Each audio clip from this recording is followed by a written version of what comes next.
what I label as managing debt, right? And so why I say that is because there's a massive difference between good debt and bad debt, right?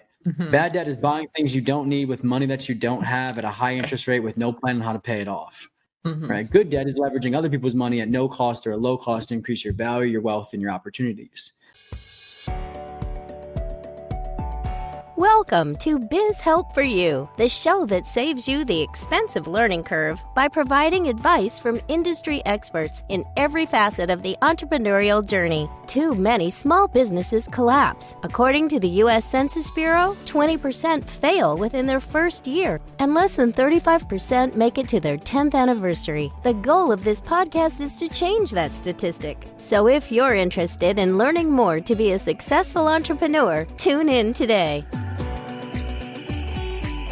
Let me tell you a little bit about my guest today. Justin Buonomo is the CEO and founder of Journey to Financial Freedom, a company dedicated to helping business owners achieve financial mastery and create businesses that fund their ideal lifestyles. With a focus on personal and business finance optimization, his team provides strategies to scale businesses effectively and achieve long-term autonomy and success. He resides in Cockeysville, Maryland, with his family. You can gain valuable insights from Justin on how to align business operations with personal financial goals, optimize workflows for growth, and implement strategies that lead to sustainable financial freedom. So Justin, welcome to the show. And thank you so much for having me. I'm very excited to be here, and I'm really just hoping to bring some value to the audience today. Perfect. Well, thanks for being a guest. Before I get into questions on the topic, though, I would love for you just to share your experience as an entrepreneur and how it's given you the wisdom to educate our listeners on optimizing the business operations and finance. Yeah, absolutely. And so I got started about 5 years ago in the entrepreneur world. I think my whole life I knew that I was going to be an entrepreneur. I think even after grad school, I was in a very good corporate job, and I'd be driving home from work, listening to podcasts, Ed Mylett, Jay Shetty, Brandon Bouchard. And I'm like, I need to be out there doing something else. There's something missing. And so back when COVID hit in 2020, I was working from home and had a lot of time on my hands and a lot of skills and expertise from my education and my background from corporate America, where I got a master's degree in healthcare administration. And then I worked on the business side of healthcare in the hospitals for about 6 years. And I worked in the Johns Hopkins system for those 6 years as what you would call an administrator in the hospital, basically the business people behind the hospital that walk around the hallways in the suit and tie, not in the scrubs. So I did that for a while and had some incredible experience. Just working for Johns Hopkins in the first place is a world-class experience. And then just some of the positions that I was put in that I was drastically underqualified on paper. I think they just were a little desperate a couple of times with a couple of these positions, but I got a ton of really good experience when it came to business operations, but particularly finances. I was handling millions of dollars in budgets for Johns Hopkins. And, while I was there, even before my entrepreneurship journey, I started implementing what I was learning around corporate finances into my personal finances, implemented a nice little budget. I just stole the P&L format that Hopkins was using, turned it into a personal budget, implemented a savings plan, started investing a little bit of money, and started to see some good progress. And so COVID comes and I have a lot of time on my hands. I'm getting paid to work from home. They were trying to keep as little amount of people in the hospital as possible. And so you didn't have to be there. You weren't coming in. And I just was reading and listening and educating and coming up with ideas. And there was this quote from Ed Mylett's branding and marketing team on an episode about 5 or 6 years ago. And it said that your business is at the intersection of your expertise and your passion. And I had a passion for helping other people and an expertise in finances. And in the middle of that, laid my business. And so I also have a soft spot for the financial side of things because of some issues that I went through growing up. My parents filed for bankruptcy several times, losing our childhood home, and went through a lot of adversity when I was younger around money. And so it just seemed like the perfect opportunity, and dove in 5 years ago. Within 3 months, left Hopkins, left a 6-figure corporate job behind, and it's been an incredible journey. Don't get me wrong, we have had many problems and adversities and everything that comes in entrepreneurship, but there's been some beauty in it as well. Our second year in business, we made 7 figures, which was really, really cool. And now about 5-6 years into it, got a team of 10 working for me, got about 161 active clients right now. And I get to do cool things like this and come on your awesome podcast. So I know that was probably a little bit longer of a background than you were looking for, but here we are.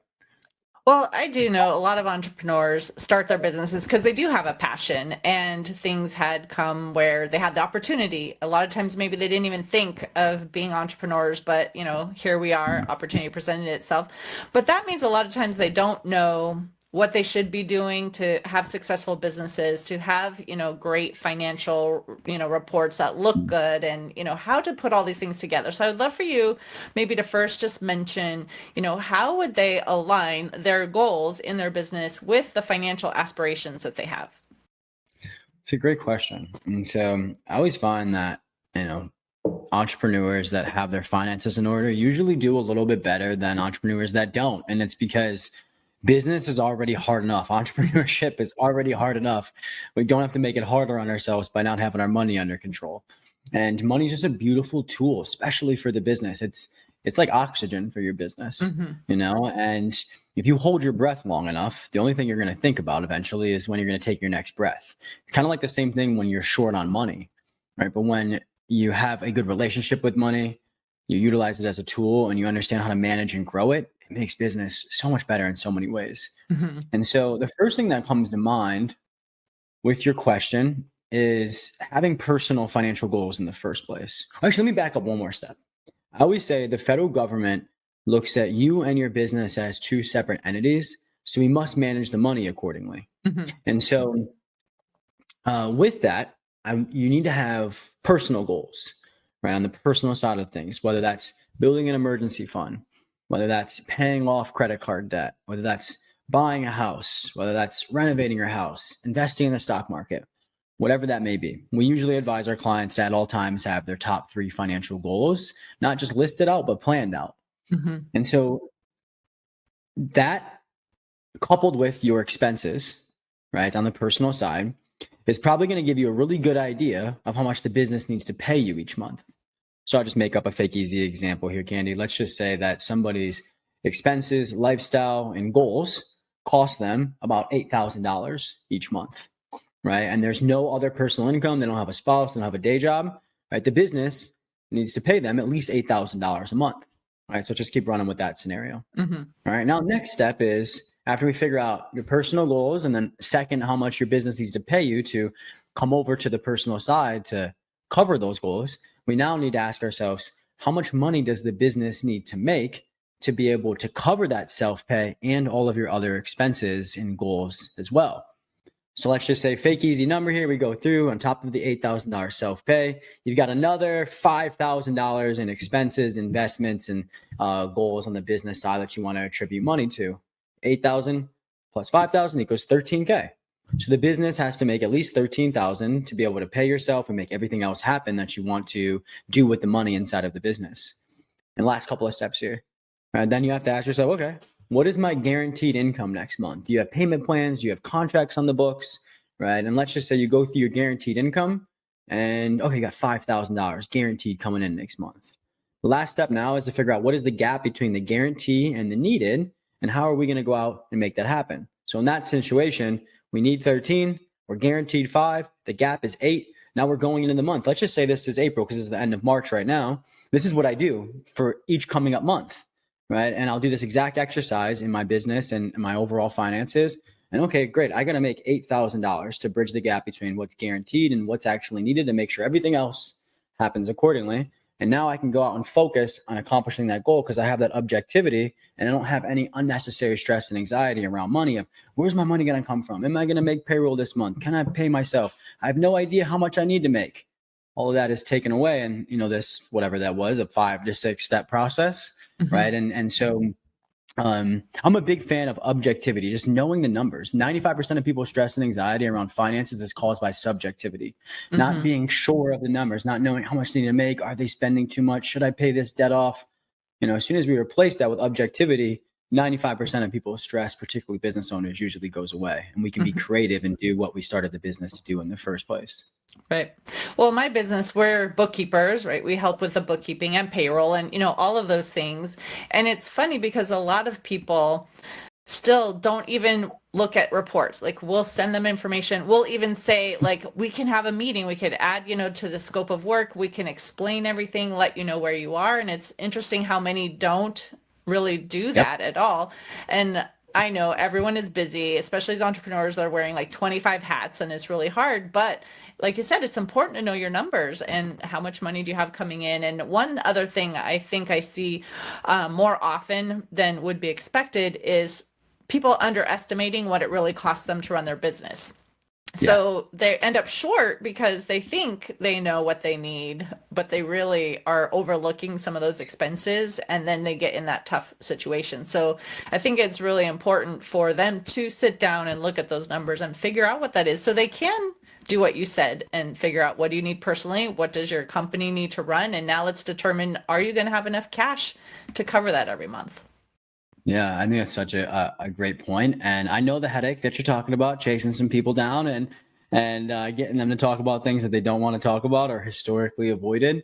And I think it's a big reason for two things on why we've done what I want to say. This is a big reason why we've done two things in our business. Number one, their budgets and P&Ls that they have, whether it's personal or business, they must maintain them. We've done it in a way where it's very simple to upkeep. It only takes 1 to 3 minutes a day. If you're actually sticking with it, you're just popping open your budget, open up your bank statement. What did I spend and or make in the past 24 hours? Let me plug that in, read what the numbers are telling me, and go about my day. And so we always get the question, why don't you just automate the budget and the P&Ls for them? Because if I automate it, you're never going to look at it unless you absolutely need to. And that frequency is not very conducive to best results with your finances.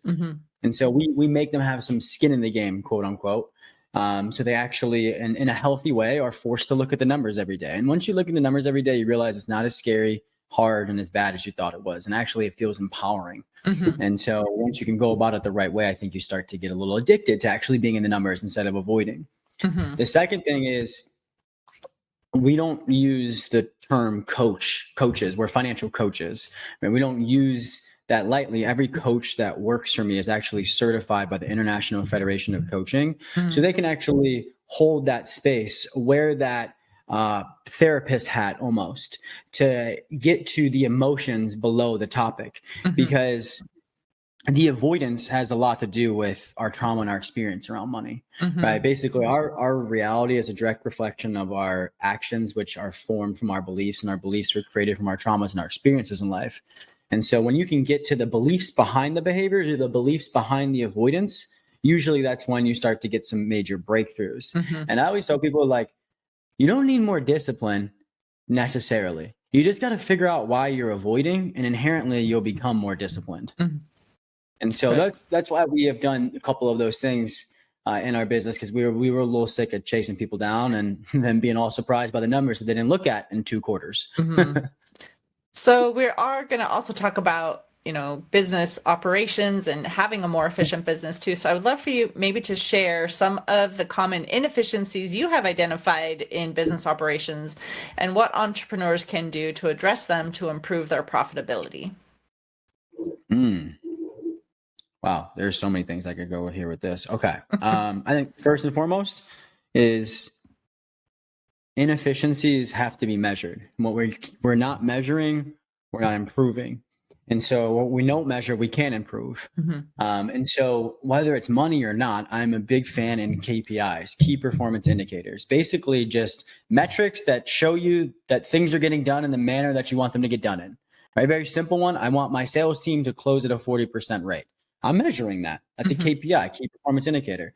If they're closing at a 40% rate, they're doing great. If it's below the number, we ask why, so we can fix it, right? And we also know we're fixing the right problem instead of making assumptions on what the problem is and maybe tinkering something that didn't need to be tinkered with, right? And then also, if they're above that KPI, ask myself, what the heck's going on here? And can we sustain this, right? Can we learn something from this? Can we get even more efficient from this? And so whether it's finances or not, I'm a big fan in tracking numbers. You have to be able to measure what's Mhm. going on if you want to improve. And that's what becoming more efficient is. It's improving.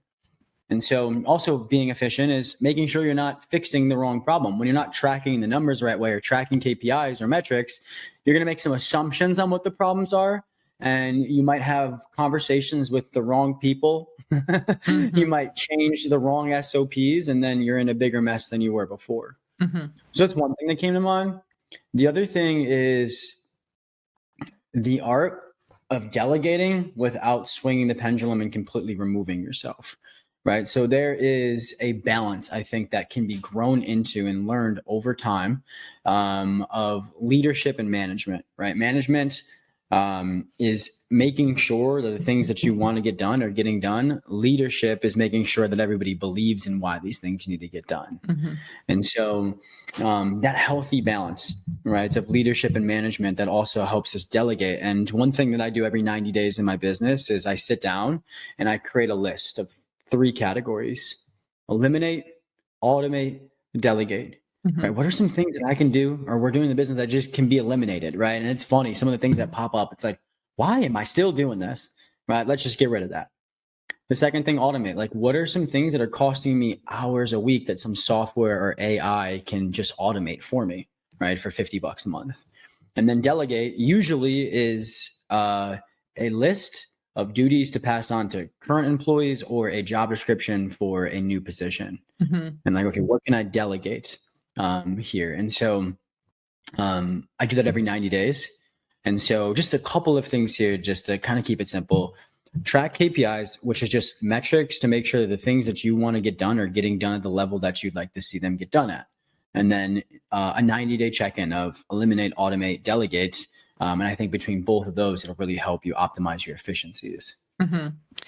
I agree with everything that you have said too. I actually have gone through in my own company and done a lot of the same things that you're talking about. I actually have become certified in a program to also help people do the same thing, because I see so many people working so hard and struggling all the time. And we didn't start businesses to spend, 10, 12, 14, 16 hours a day, working in it and spending time on the weekends and everything. So I agree with everything that you were saying. And some people may not know like how to even get started or what KPIs should they be measuring, and I know it's different for different businesses, but do you want to maybe touch on a few that might be similar across many different industries that maybe they should be monitoring? Sure, absolutely. So actually something a little bit more came to mind when it comes to like efficiencies, and to answer this question is, I think the first thing is you just got to understand your departments. Like, what Mhm. departments do you actually have? Even this is where it gets confusing for some people that are just like a 1 or 2 man team, because you're wearing multiple hats. And Mhm. so I tell a lot of the business owners that I work with, ask yourself in the moment, right? What hat am I wearing right now? Am I the chief marketing officer in this decision? Am I the chief of sales? Am I the CEO? Am I being a coach right now? Mhm. Right. And so you're just understanding while you're wearing all of these hats, which hat that you're wearing. Right. It will help you be more efficient. It'll help you think better. It'll help you uh, leverage the solutions and the resources that you need to work through what you're working through. And so why I bring that up is because I believe that every job and department should have their own KPIs, Mm. right? And so knowing your departments and the positions inside of them will be helpful to setting the KPIs. And so for me, and I think probably most businesses listening to this, you probably have these 4 departments, and I'm going to list off. You've got a finance department. If you're making money or trying to make money and you're paying taxes, no matter what, you've got a finance department, right? Whether you like it or not. And the second one is marketing, right? It's how you tell people about what you offer. The third one is sales, right? After people find out about what you offer, you got to now sell them what you offer. And then the fourth department here is after you sell somebody something, you got to fulfill it for them. So client Mhm. experience or fulfillment. So you have your finance department, marketing, sales, and client experience or fulfillment, whatever you call the client experience department, right? Most people listening to this probably have those 4 departments. And so you got to ask yourself, what is important to you inside of those departments? Those are Mhm. your KPIs, right? And so for marketing, right? So this is just making up a fake easy one, right? That like your email marketing, you want to have a 30% open rate, right? On your emails, right? That could be a KPI. Your sales, could be, I want to book 20 sales calls a month and I want to close at a 40% rate.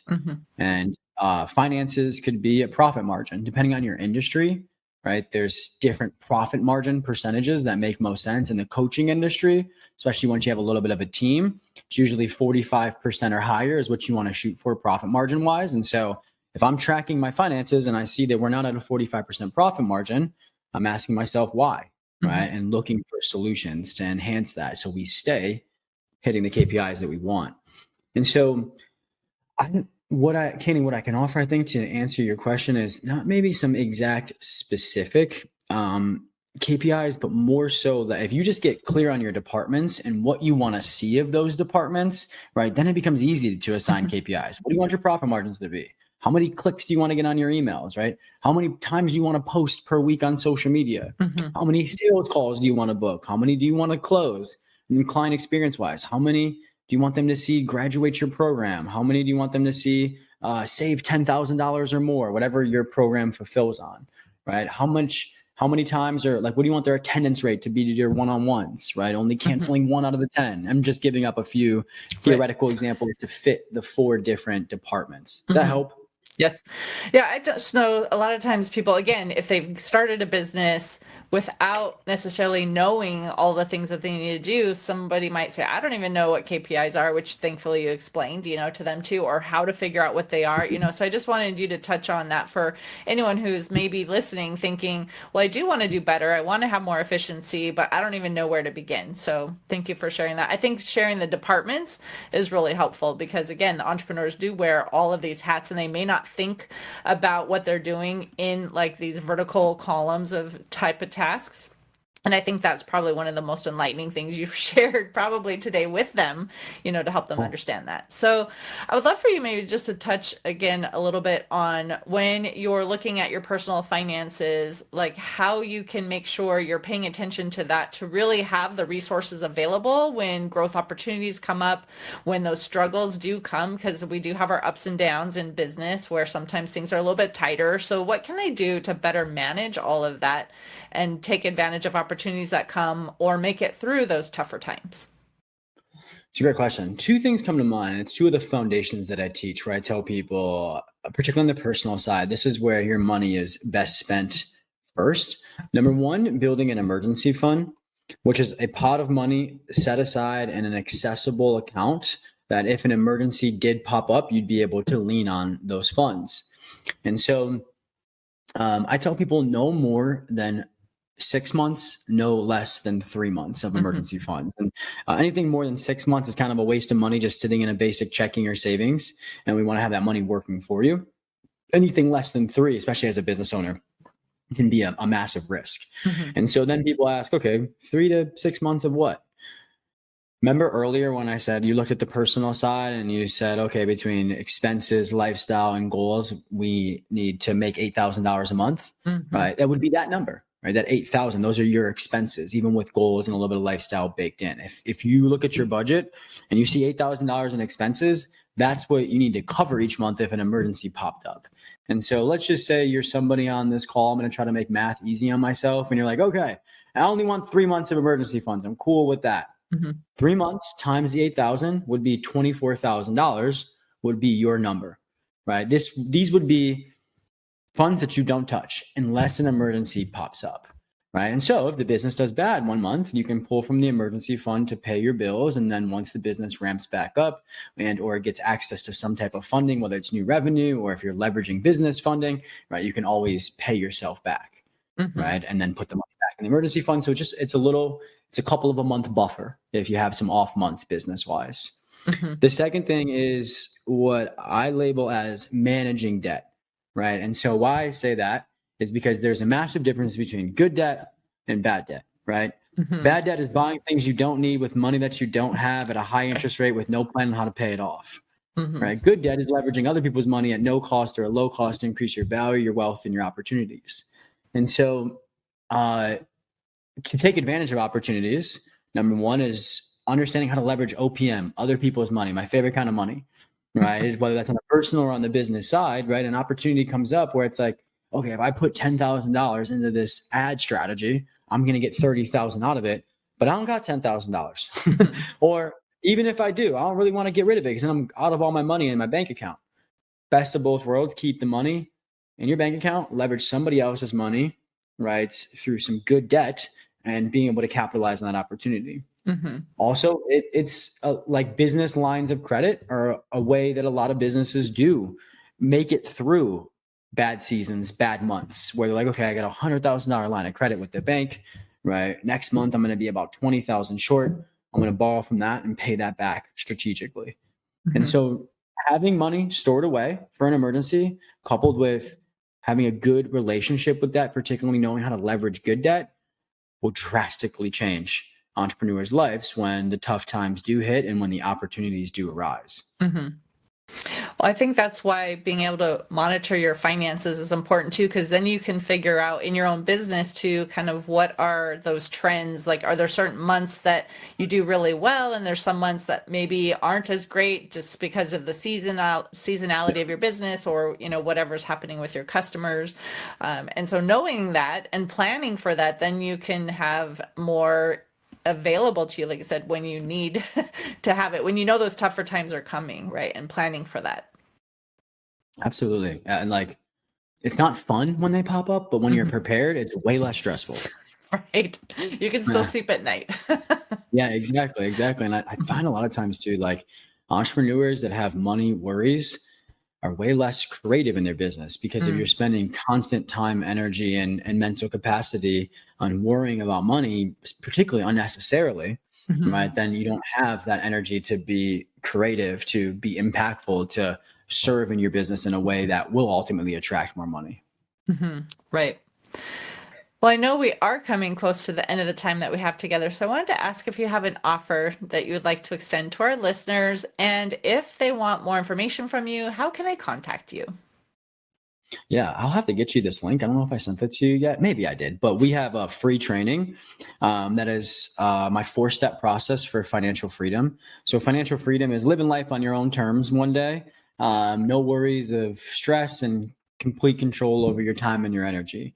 Right. And we ultimately get there by learning how to manage money the right way. Mhm. Right. And eventually, you don't have to go to a day job for money anymore. That's why most people go to a day job. That's why most Mhm. people are doing things in their business they don't love doing right now, is because they need the money, right? So ultimately, if you manage your money in a way and manage it, save it, grow it, invest it in a way, you can become financially free and a heck of a lot faster than the usual conventional route. Especially as Mhm. business owners, we have an amazing opportunity to turn our business into that financial freedom vehicle, the one that provides the freedom for us. And so I have this 4-step process that takes you through an amazing and effective money management process. Step one being implementing simple systems while building a better mindset or relationship with money.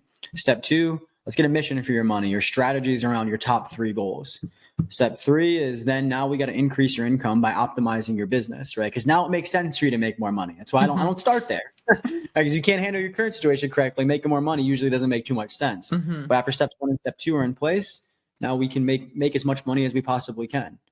And then step 4 would be, now that we're making more money, we should be also profiting more money. We want to take that profit and invest it in a way that generates passive income and makes you what I call financially unshakable.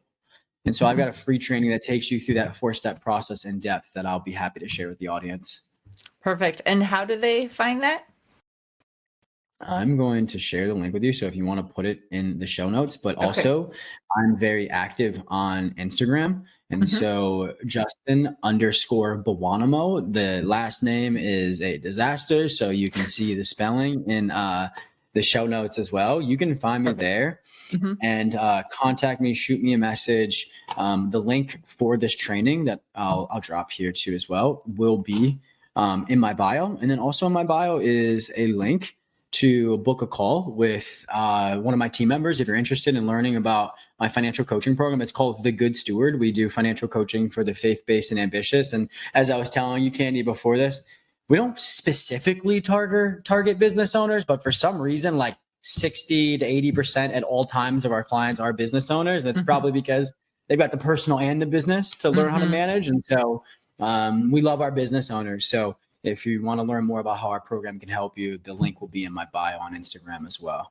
Perfect. Well, we'll put all of that in the show notes too. We'll make sure that is included. So, thank you so much for, sharing your wisdom on this topic. And I know finance can be one of those things that people struggle with. They, just have that stress around, and so I just wanted to talk about how to better manage that as well as your business and be more efficient and allow them to improve, because even those small little improvements can make a big difference. So I appreciate your talking with me today. Of course. Thank you so much for having me. I hope the audience got some value. And for anybody listening, I'm here if you need anything. And Candy, thank you for having me. Sure. And to the listener, if you enjoyed today's topic and you want to hear additional information, you can find access to exclusive content in the show notes. Thank you for tuning in today. Would you please share this episode with those you know and leave a review on your favorite platform? And if you find our show informative, would you consider being a financial sponsor to help me continue my mission to educate business owners? A link is located in the episode description, and no amount is too small. I'd really appreciate your support. If you are interested in connecting with our guests and receiving the offer they had to share, a link to our resource page is in the show notes. Finally, if you have any bookkeeping or payroll needs, reach out to us at 310-534-5577 or contact@abandp.com. My team and I are eager to assist you. Until next time, have a great day. Thank you for listening to Biz Help for You. Please join your host, Candy Messer, again next time. Have a terrific day.